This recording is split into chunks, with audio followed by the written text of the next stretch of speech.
Well, good morning, everybody. Unfortunately, I have an update. The P2635 code came back. And in the back of my mind, I kind of thought maybe I shouldn't put out the video that I put out on Friday.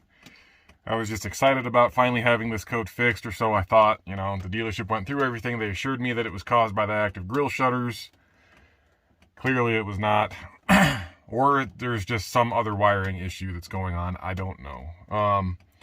Anyway, I was driving the truck on Saturday. We came back into town to go to the grocery store and do some shopping and stuff and get stuff for our new little hedgehog. Yeah, you can see more about Marvin the Hedgehog in the last video about the 2635 code. Anyway, I was in town. I had dropped my wife off at the grocery store. I was going to run to Home Depot and then pick up dinner and then pick them up from the grocery store, and we were going to head home. On my way to Home Depot, check engine light came back on. Now, granted, I was driving the truck pretty hard. There's heavy traffic. I was accelerating fast. Guess what? Check engine light came back on again under heavy acceleration. And obviously, I was pretty pissed off. Yeah, I try not to be a bad customer. I don't want to be that guy. I don't want to be, the thorn in the side of everybody at the dealership. But this kind of thing just gets under my skin. What can you do, though? I called the service manager and I talked to her. And she apologized. She said, bring it back in at your convenience, and we'll get to it as fast as we possibly can and try to figure out what's going on. But she did tell me that the technician, followed the flow chart provided by GM to troubleshoot that P2635 code. So they did everything that they were supposed to do, and then the code went away. So she doesn't know why it illuminated again. The tech could not get it to come back on when they were doing all of their testing. So, I don't know. The thing about it is, the reason that I was pretty angry when I called, and I tried to be polite, but I was clearly upset, and she could tell. But the reason that I was upset is that this is not the first time I've had to bring my truck back to the dealership, this particular dealership, to have something fixed. The fall of 2019, we'd had the truck for a little over a year. Our manufacturer's 36,000 mile warranty was about to expire. And we had a bad wheel bearing. I could tell. I knew it was a bad wheel bearing. They tried to tell me that it was the tires. Twice. You can tell what a wheel bearing noise is. If you're driving on a dirt road and you can still hear bearing noise, it's not your tires, right? I said, guys, I'm telling you, a wheel bearing has gone out on this truck.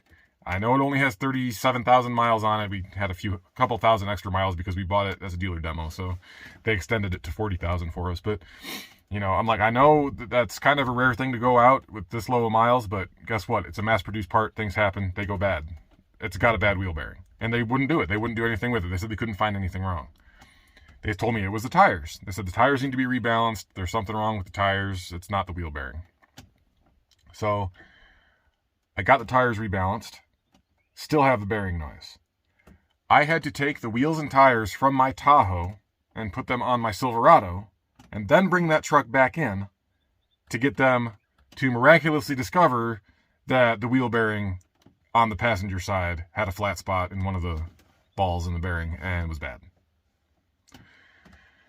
So when this happened, you can imagine my displeasure with the fact that I was going to have to bring the truck back in. Now, it's not like the dealership is right down the road from us, guys. It's 45 minutes one way to get to them. This is not an easy thing for us to do. We live in the middle of nowhere. It's a big deal to take time off work to go drop a truck off at the dealership, which is why the last time we gave it to him, we dropped it off on Sunday night, because that was the most convenient thing for us. We didn't have to worry about work or anything else. They close at 5:30. I get off work at 5. It's a jam to get in there before they close and talk to a service advisor, because usually at closing time, they're pretty busy. Most dealerships are.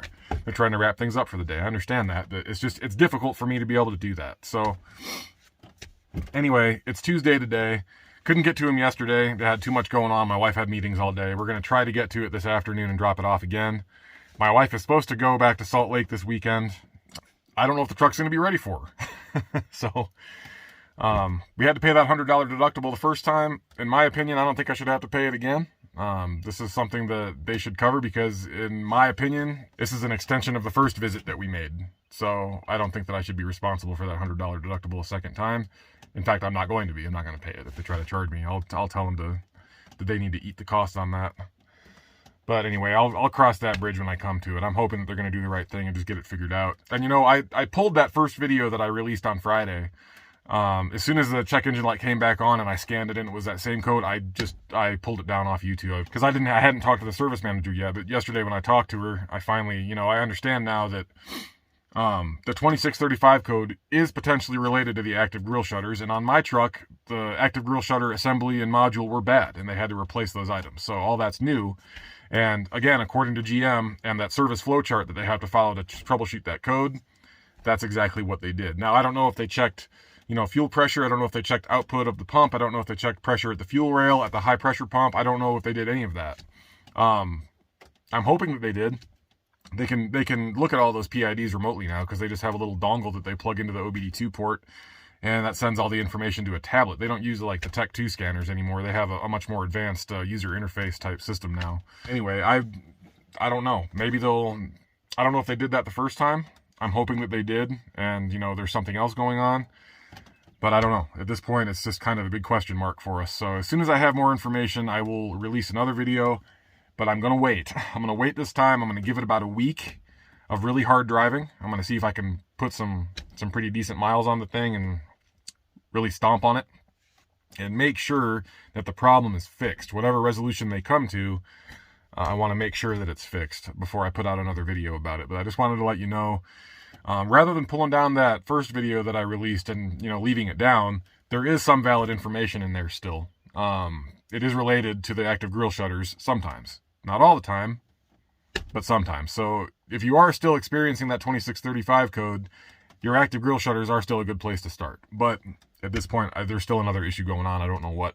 But as soon as I have that information, I'll let you know. So anyway, thank you very much for watching. Have a great day. Have a great week. Hopefully I'll have a video for you on Friday for the weekend. So anyway, that's it for now. Take care. We'll talk to you later. See ya.